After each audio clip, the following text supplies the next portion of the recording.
बिस्मिल्लाहिर्रहमानिर्रहीम, अस्सलाम वालेकुम। कराची जलसे के बाद तो हालात ऐसे लग रहे हैं जैसे मामूल पर आ रहे हैं, लेकिन कैप्टन सफदर साहब की जो गिरफ्तारी हुई, जो उन्होंने अल्लड़बाजी की थी मज़ार कायद पर, तो उससे कुछ मामलात लेकिन हो नहीं सकता कि उनके लिए मामलात को मज़ीद बिगाड़ा जाए। कल रात नवाज शरीफ साहब ने तकरीर भी नहीं की, वो भी क्या वजूहात थी वो भी हम आपको आगे वीडियो में बताएंगे। इसके अलावा जो गुजरांवाला जलसे के बाद ऐसा लग रहा था कि नवाज शरीफ साहब और Muslim League Noon point of no return पर चले गए हैं, तो उसकी क्या वजूहत थी और बैकग्राउंड में क्या स्टोरी थी कि जिसकी वजह से नवाज शरीफ साहब ने इतना सख्त लहजा अपनाया और ऐसा लग रहा था कि वो शख्स जो हमेशा के लिए एजेंसियों के साथ पोच के साथ मिलकर और उनके कंधे पर हुकूमत में आता था, तो वो शख्स किस तरह एजेंसियों के खिलाफ और आर्मी के खिलाफ इतना खुलकर जहर उगल सकता है। तो कम अकल और फहम रखते हैं सियासत के हवाले से, तो उनके लिए समझना इंतहाई मुश्किल है कि ऐसे क्या क्या वजूहत है कि जिनकी बिना पर नवाज शरीफ साहब पॉइंट ऑफ नो रिटर्न पर चले गए थे। जैसा कि आप जानते हैं, नवाज शरीफ साहब पर जो केसेस थे पानामा में, वो नाअहल हुए, उनको अकामी की बुनियाद पर उनको वजारत उस्मा से भी हाथ धोना पड़ा। तो उसके बाद जो उन पर जो अल अजीज़ या रेफरेंस था, तो उनमें वो अपील में चले गए थे। तो उस एक तो ये हुआ था कि उनको थोड़ी सी जो थी रिलीफ दिया गया था अदालत की जानिब से, ज़मानत उनको ऑन मेडिकल ग्राउंड मिल गई थी, तो वो लंदन जा चुके हैं। तो उनको ऐसा लग रहा था कि अब उनके जो केसेस हैं तो उसमें भी उस तरह पेशरफ नहीं होगी और ये जो है आहिस्ता आहिस्ता जो अहमियत है वो ख़त्म हो जाएगी, लेकिन ऐसा नहीं हुआ। उनके जो केसेस है वो चलते रहे और बात यहाँ तक पहुँच गई कि उनको इश्तिहारी करार दे दिया गया। तो उस पर वो इंतहाई गुस्सा थे। उन्होंने एक कोशिश की कि ज़ुबैर उमर साहब के ज़रिए जो आला हुकाम है फौज के, तो उनसे उनको नेगोशिएशन की के लिए भेजा और उनको ये बताया कि वो उनके साथ ये बातें तय करें। लेकिन वहाँ से उनका जो रिस्पांस था वो इतना अच्छा नहीं था। एक तो उनको ये भी लग रहा था कि पार्टी की उनकी पार्टी जो है उसको भी तकसीम किया जा रहा है। वो ये कह रहे थे कि पार्टी में दो ग्रुप बनाए जा रहे हैं, तो शहबाज शरीफ ग्रुप को मजबूत किया जा रहा है, जबकि मरीम नवाज का जो ग्रुप है जो नवाज शरीफ साहब लीड करते हैं तो उसको कमज़ोर किया जा रहा है।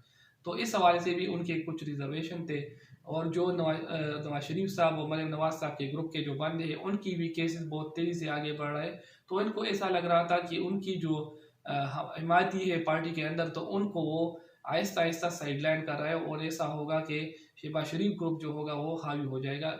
नून लीग तो बज़ाहिर इससे इनकार करती है, इसकी इन बातों की तरदीद करती है कि पार्टी में कोई ग्रुपिंग नहीं है। लेकिन अगर नून लीग के जो अंदरूनी जो ज़राए हैं वो इस बात की तस्दीक करते हैं कि पार्टी में एक बहुत बड़ी खलीज, एक बहुत बड़ी दरार मौजूद है, जो कि मुस्तकबिल में नवाज शरीफ साहब और मरीम नवाज और शहबाज शरीफ दोनों तीनों के लिए ये एक अहम किरदार अदा करेगा कि कौन पार्टी की मुस्तकिल सरबराही करेगा। तो इस हवाले से ये एक आखिरी कोशिश थी उनकी जानिब से, लेकिन अल्लाह ताला के फजल करम से पाकिस्तान आर्मी ने, इस्टेब्लिशमेंट ने अपनी जो प्रीवियस जो कोताहियाँ थी उनसे उन्होंने सबक सीखा है और उन्होंने सियासत में इंटरफेरेंस न करने का फैसला कर लिया है। तो इस बुनियाद पर उन्होंने जो है ज़ुबैर उमर साहब को रिस्पांस दिया कि वो इस हवाले से उनकी कोई मदद नहीं कर सकते और वो जो लीगल फोरम है तो उसमें वो जाए और इस केस को वो वहाँ पर लड़े और अपना दिफा करे। तो इस हवाले से उनकी जो सारी उम्मीदें थी नवाज शरीफ साहब की वो तकरीबन ख़त्म हो चुकी थी और वो इस बात पर उनको कोई शक व शुबा नहीं था कि पाकिस्तान की सियासत के रास्ते उनके लिए और उनके ख़ानदान और स्पेशली जो उनकी फैमिली है मरीम नवाज साहिबा के लिए वो बंद किए जा रहे हैं। तो ये उनकी एक आखिरी कोशिश थी और इसलिए वो पॉइंट ऑफ नो रिटर्न पर गए।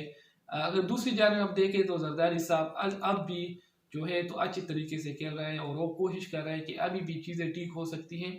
और वो उनकी जो मिसाल है वो इस तरह है कि वो समंदर में डूब चुके हैं, लेकिन अभी भी उनको उम्मीद है कि वो जेम्स बॉन्ड की तरह कहीं भी से भी निकल सकते हैं। उन्होंने लंबी सांस पकड़ी रखी है, तो कहते हैं कि हम कहीं से भी निकल सकते हैं, वो उनकी सोच है। और इस हवाले से वो जो है बिलावल साहब वो भी इदारों पर इतनी खुलकर तनकीद नहीं कर रहे, जबकि उनकी जो निशाना है वो हुकूमत की परफॉर्मेंस से ज़्यादातर और वज़ीर इमरान खान साहब है। तो कल के जलसे में एक ड्रामेटिक चेंज हुआ। ऐसा लग रहा था कि नवाज शरीफ साहब एक धुआंधार तकरीर और करेंगे, लेकिन वो खामोश रहे।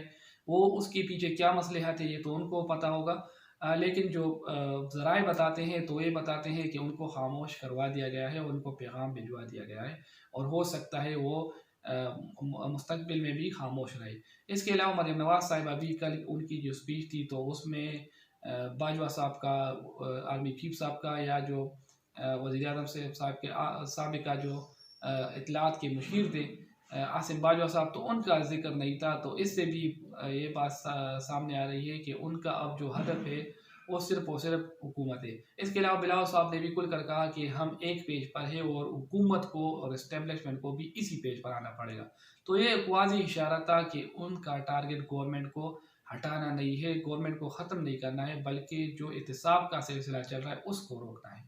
वज़ीर-ए-आज़म इमरान खान साहब ने वाज़ेह पैगाम नेब और अदलिया को दिया है कि आप इन केसों का डे टू डे हेयरिंग करवाएं और इनका जल्दी फैसला करवाएं कि कौम की जान इस मुसीबत से छुड़वा सके और जो रिकवरी इनसे हो सके तो वो कौमी ख़जाने में जमा कर सके। तो अगर आपको हमारी वीडियोज़ अच्छी लगती है तो हमारे चैनल ग्लोइंग पाकिस्तान को सब्सक्राइब करें। बहुत शुक्रिया। अल्लाह हाफ़िज़।